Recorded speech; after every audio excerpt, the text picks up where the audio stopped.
अगर आप इंडिया में रहते हैं तो टाटा ग्रुप के कोई ना कोई प्रोडक्ट से आपका दिन भर में जरूर पाला पड़ता होगा। रोड पे दौड़ती हुई गाड़ी पे नजर डाले तो टाटा मोटर्स, और अगर हवा में उड़ते हुए प्लेन को देखे तो एयर इंडिया पे नजर जाती है। और यहाँ का आइकॉनिक ताज होटल तो पूरे दुनिया में ही मशहूर है। पावर से लेकर के फैशन तक और चाय से लेकर के नमक तक हर जगह टाटा ग्रुप ऑफ कंपनी का ही राज है। पूरे इंडिया में छोटी बड़ी 100 से ज्यादा कंपनियां हैं जो कि टाटा ग्रुप के अंडर में आती है। यहाँ आपको ये लगता होगा कि इतना सारा सक्सेस बस रतन टाटा के हिम्मत और विजन के वजह से आई है। ये सब में इनका कंट्रीब्यूशन तो बहुत ही ज्यादा है, लेकिन ये सब के कहानी के पीछे आज से 150 साल पुरानी है। आज की वीडियो में हम लोग जानेंगे कि कैसे एक विजनरी ने अपने सपनों को सच कर दिखाया, टाटा ग्रुप को बनाया एक ग्लोबल पावर हाउस। आगे बढ़ने से पहले मेरे चैनल को अगर सब्सक्राइब नहीं किए तो सब्सक्राइब कर दो, लाइक करना मत भूलना वीडियो को। और टाटा ग्रुप और रतन टाटा के बारे में आपका अंदर क्या ख्याल है मुझे कमेंट करके जरूर बताना। ये वीडियो हमारे चैनल की तरफ से रतन टाटा के लिए ट्रिब्यूट वीडियो है, इसका ये वीडियो को एंड तक जरूर देखना, ये हमारी तरफ से रिक्वेस्ट है। कहानी है टाटा ग्रुप की, तो इंस्पायर होने के लिए तैयार हो जाइए। ईयर 1839 जमशेदजी टाटा का जन्म होता है। 1858 में जमशेदजी अपना एजुकेशन कंप्लीट करते हैं और अपने फादर के साथ मिल करके कॉटन ट्रेडिंग का बिजनेस करने लगते हैं। और अगले 10 साल में बहुत ही अप्स एंड डाउन देखने के बाद उनका कंपनी बहुत ही बड़ा कंपनी बन जाता है। जमशेदजी टाटा बस कॉटन को ट्रेड करके ही खुश नहीं थे, वो खुद उस कॉटन से क्लोथ बना करके ट्रेड करना चाहते थे। इसका 1877 में उन्होंने नागपुर में इम्प्रेस मिल को सेटअप किया और मैन्युफैक्चरिंग चालू कर दी। लेकिन वो एक बहुत ही बड़े प्रॉब्लम को फेस कर रहे थे। प्रॉब्लम ये था कि ऑलमोस्ट 20% वर्कर हर हमेशा एब्सेंट करते थे, मतलब कि वो नहीं आते थे काम पे, हफ्तों की छुट्टी लेते थे और ज्यादा देर तक काम नहीं करते थे। तो जमशेदजी ने इसके लिए एक बहुत ही मजेदार सॉल्यूशन निकाला। उन्होंने वर्कर के लिए प्रोविडेंट फंड की स्कीम निकाली, मतलब कि वर्कर को रिटायरमेंट के बाद उन्हें पेंशन मिलने वाली। दूसरा, उन्होंने वर्कर्स के मेडिकल इंश्योरेंस करवाया। फाइनली फैमिली डेज और स्पोर्ट्स डे जैसे इवेंट को ऑर्गेनाइज करवाया। जो भी वर्कर यहाँ पे ज्यादा अच्छा परफॉर्म करता था उन्हें सबके सामने रिवॉर्ड भी दिया जाता था। वर्कर काफी ज्यादा वैल्यूड फील करने लगे, इसके वजह से उनके अटेंडेंस और परफॉर्मेंस काफी ज्यादा इंप्रूव हो गई। धीरे धीरे जमशेदजी ने और ही इंडियन बिजनेसेस को अलग अलग स्टेट में बढ़ाने लगे। उन्होंने पंचगनी के पहाड़ में स्ट्रॉबेरी फार्मिंग की शुरुआत की। आज इसका इम्पैक्ट ये हुआ कि पंचगनी आज भी स्ट्रॉबेरी फार्मिंग और जैम फैक्ट्री के वजह से जानी जाती है। जमशेदजी ने ऐसा ऑब्जर्व किया कि बेंगलोर और मैसूर का वेदर एकदम फ्रांस जैसा है। उन्होंने जो फ्रांस में सिल्क वॉर्म को जो ब्रीड किया जा रहा था उन्हें इंडिया ले आए। उन्होंने बेंगलोर और मैसूर में जमीनें खरीदी और टाटा सिल्क फार्म ऑर्गेनाइजेशन की स्टार्ट की। लोकल फार्मर से सिल्क वॉर्म ब्रीडिंग करवाई। उनके यही स्टार्टअप से मैसूर सिल्क, बेंगलोर मैसूर सिल्क जैसे पॉपुलर प्रोडक्ट मिली। जमशेदजी अपना होम टाउन बॉम्बे को बहुत ही ज्यादा पसंद करते थे और ये सोच रहे थे कि शहर के डेवलपमेंट के लिए वहां पे एक वर्ल्ड क्लास होटल होना बहुत ही जरूरी है। उन्होंने 1898 में द ताजमहल होटल को बनाना शुरू कर दिया। 1903 में ये होटल को पहली बार पब्लिक के लिए ओपन किया गया और ये पूरे बॉम्बे में पहली बिल्डिंग बनी जिसमें की लाइट इलेक्ट्रिसिटी से जलती थी। जमशेदजी ने ऐसे कई सारे इनिशिएटिव लिए, लेकिन उनका सबसे सक्सेसफुल इनिशिएटिव था स्टील का बिजनेस स्टार्ट करना। इंडिया में कंस्ट्रक्शन, रेलवे और फैक्ट्री को डेवलप करने के लिए की जरूरत थी और उनका सपना था कि इंडिया में एक स्टील प्लांट खोलना। उन्होंने अपने लाइफ के 17 साल इंडिया में जगह जगह आयरन ओर ढूंढने के लिए लगा दिए, क्योंकि स्टील बनाने के लिए आयरन सबसे इंपॉर्टेंट रॉ मटेरियल होता है। 1899 में उन्हें बंगाल प्रोविंस में रिच आयरन और रिजर्व मिल गए। इसके बाद उन्होंने तुरंत ही आयरन और माइनिंग और एक स्टील प्लांट सेटअप करना शुरू कर दिया। अनफॉर्चुनेटली जमशेदजी टाटा ने इंडिया में स्टील के प्रोडक्शन होते हुए नहीं देख पाए। 1904 में 65 के एज में उन्होंने अपनी आखिरी सांसें ली। जमशेदजी का ड्रीम और विजन इतना बड़ा था कि उनका जीते जी ये सब पूरा होना असंभव था। इसका उनके पूरे ड्रीम और विजन को पूरे करने के लिए उनका रिस्पॉन्सिबिलिटी लेते हैं उनका बेटे दोराबजी टाटा। जमशेदजी का ये मानना था कि इंडिया साइंटिफिक रिसर्च और एजुकेशन के मामला में वेस्टर्न कंट्री से काफी ज्यादा पीछे है। इंडिया में ऐसा इंस्टीट्यूट बनाना चाहते थे जो कि वर्ल्ड क्लास रिसर्चर और साइंटिस्ट प्रोड्यूस करे।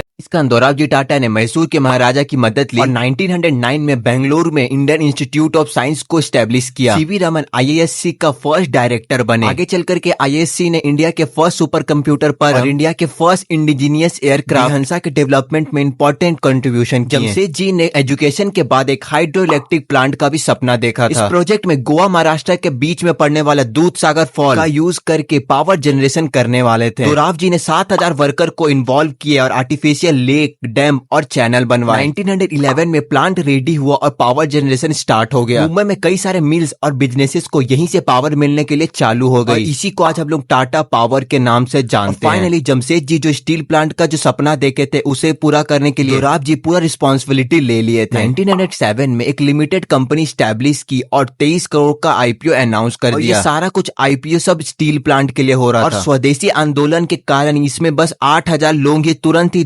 हफ्तों में इन्वेस्ट किया। कंपनी का नाम टाटा स्टील और आयरन कंपनी रखा गया, मतलब कि टिस्को। फाइनली 1912 में टिस्को से पहला स्टील प्रोड्यूस होकर के निकला। 2 साल बाद 1914 में वर्ल्ड वॉर शुरू हो गई। ब्रिटेन की स्टील डिमांड एकदम से शॉर्ट अप हो गई। टैंक, ट्रक, रेलवे, इन सब के लिए उन्हें स्टील चाहिए था। टिस्को के वर्कर ने दिन रात काम किया और उनका डिमांड को पूरा किया। वॉर के खत्म होने के बाद उस समय का वाइसरॉय टिस्को के कंट्रीब्यूशन को एक्नॉलेज किया। जहाँ पे टिस्को कंपनी था, जमशेद का नाम पे वहाँ का नाम जमशेदपुर रख दिया। रेलवे स्टेशन का नाम टाटा नगर रख दिया। दोराब जी के लीडरशिप में टाटा ग्रुप का बिजनेस कई गुना बढ़ चुका था। 1932 में दोराब जी अपने आखिरी सांस लिए। दोराब जी टाटा के बाद टाटा ग्रुप का चेयरमैन बने फैमिली का एक young member JRD. Tata. JRD. Tata ने 1925 में बिजनेस को ज्वाइन कर लिया था और टिस्को के प्लांट में काम सीख रहे थे। वो हमेशा से एविएशन में काफी ज्यादा इंटरेस्टेड थे। इसका 1932 में टाटा एविएशन का सर्विसेज स्टार्ट की। ये एयरलाइन पैसेंजर और कार्गो ट्रांसपोर्ट सर्विसेज प्रोवाइड करता था और ये इंडिया का सबसे पहला एयरलाइन बना। इसकी पहली फ्लाइट खुद जे.आर.डी. टाटा ने उड़ाई। इसके बाद वो इंडिया का फर्स्ट एवर कमर्शियल पायलट बन गए थे। चेयरमैन बनने के बाद जे.आर.डी. टाटा ने ये देखा सोडा एस और कॉस्टिक सोडा को बाहर से इंपोर्ट करवानी पड़ रही थी। ऐसे केमिकल थे जो कि ग्लास, डिटर्जेंट, सोप और टेक्सटाइल जैसे एसेंशियल चीज बनाने में काफी ज्यादा जरूरत पड़ती है। वो चाहते थे कि ये केमिकल को इंडिया में ही प्रोड्यूस किया जाए। 1939 में उन्होंने गुजरात के मीठापुर टाउन में एक केमिकल फैक्ट्री को इस्टेब्लिश किया और वहीं से शुरुआत हुई टाटा केमिकल्स। वही टाटा केमिकल जो आज टाटा सॉल्ट को भी मैन्युफैक्चर करता है। केमिकल का बिजनेस बहुत ही अच्छा चलने लगा, लेकिन जे.आर.डी. जी का तो अभी एयरलाइन बिजनेस को भी और ग्रो करना था। वर्ल्ड वॉर 2 के दौरान ब्रिटिश गवर्नमेंट ने सारे प्लेन को सीज कर दिया, जिस कारण टाटा एविएशन सर्विसेज रातों रात बंद हो गई। जैसे ही वॉर खत्म हुई, जे.आर.डी. टाटा ने वापस से एयरलाइन बिजनेस में एंट्री करने का फैसला लिया और इस तरह 1946 में शुरुआत हुई एयर इंडिया की। एयर इंडिया की क्रू को वार्म और अटेंडिव सर्विसेज के लिए जाना जाता था। फ्लाइट के फूड, क्लीनिंगनेस और इंटरटेनमेंट बहुत ही ज्यादा फर्स्ट क्लास थी। एयर इंडिया हर हमेशा शेड्यूल के हिसाब से चलता था। ये सब के कारण न ही बस इंडिया में बल्कि इंटरनेशनली भी एयर इंडिया को बहुत ही वर्ल्ड क्लास एयरलाइन माना जाता था। ये एयर इंडिया काफी अच्छा ग्रो कर रहा था, लेकिन एक दिन ऐसा हुआ कि एक झटका में उनसे एयर इंडिया छीन लिया गया। इंडिपेंडेंस के बाद इंडियन गवर्नमेंट ने सोशलिस्ट इकोनॉमिक मॉडल को अपनाया। इसका मतलब था कि देश का इंपॉर्टेंट इंडस्ट्री जैसे कि ट्रांसपोर्टेशन गवर्नमेंट के कंट्रोल में होने चाहिए, ताकि ये कंपनी प्रॉफिट से ज्यादा पब्लिक के सर्विसेज में काम आए। 1953 में एयर इंडिया को गवर्नमेंट के कंट्रोल में ले लिया गया। जैसे एयर इंडिया गवर्नमेंट के कंट्रोल में चल गया, तब से उसका बहुत ही गंदा टाइप का डाउनफॉल शुरू हो गया था। अल्टीमेटली एयर इंडिया ने अपना वर्ल्ड क्लास स्टेटस को खो दिया। जे.आर.डी. टाटा ने ये देखते हैं कि इंडिया का कोई भी कॉस्मेटिक ब्रांड खुद का नहीं है। फिर वो लैक्मी की शुरुआत की। लैक्मी एक फ्रेंच वर्ड है जिसका हिंदी में मतलब होता है लक्ष्मी। जे.आर.डी. टाटा ने इसे लैक्मी इस कारण दिया क्योंकि वो जानते थे इंडियन वुमेन फॉरेन ब्रांड से काफी ज्यादा ऑब्सेस्ड है। इसके अलावा जे.आर.डी. टाटा ने रेलवे इंजन बनाने वाले जमशेदपुर में कंपनी को खरीद लिया और शुरुआत की Tata locomotive and engineering company limited, जिसे बाद में टेल्को कर दिया गया। टेल्को बस रेलवे के लिए स्टीम इंजन बनाती थी, लेकिन जे.आर.डी. ने जल्द ही ट्रक मैन्युफैक्चरिंग में उसे एक्सपेंड कर दिया। फिर उन्होंने टाटा 407 लॉन्च किया, जो कि अपने स्लिम और स्ट्रॉन्ग डिजाइन के लिए काफी ज्यादा पॉपुलर हो गया था। इंजन और ट्रक बनाने वाली इसी कंपनी को आज हम सब टाटा मोटर्स के नाम से जानते हैं। बिजनेस के अलावा जे.आर.डी. टाटा ने इंडिया को काफी कठिन वक्त में भी हेल्प की। 1962 के इंडो चाइना वॉर और 1965 के इंडो पाक वॉर गवर्नमेंट को हर तरह के सपोर्ट के अश्योरेंस दिया। उन्होंने टाटा के इंजीनियर्स को दिल्ली भेजा ताकि उन्होंने मिलिट्री के इक्विपमेंट के मैन्युफैक्चरिंग में हेल्प करे। उन्होंने अपने एयर इंडिया के एक्सपीरियंस को यूज किया। इंडियन एयरफोर्स के लिए 10 ईयर डिफेंस प्रिपेयरनेस प्लान किया। इस रिपोर्ट में signalling equipment, radar, spare requirement included. Government और इंडियन एयरफोर्स को इस रिपोर्ट से काफी ज्यादा मदद मिली। जे.आर.डी. टाटा के यही कंट्रीब्यूशन को देखते हुए प्रेसिडेंट ऑफ इंडिया ने इंडियन एयरफोर्स में ऑनरेबली एयर कमोडोर की पोस्टिंग भी दी। 1991 तक जे.आर.डी. टाटा ने टाटा ग्रुप ऑफ कंपनीज को 84 नंबर तक पहुंचा दिए थे। 24,000 करोड़ का रिवेन्यू था और 2,70,000 एम्प्लॉय थे। लेकिन 87 की एज में आकर के अब उन्हें अपना कमांड किसी और को सौंपना था। इसका जे.आर.डी. टाटा ने नए चेयरमैन के तौर पे अपने फैमिली से एक प्रॉमिसिंग मेंबर चुना और ये जो नए चेयरमैन थे वो थे रतन टाटा।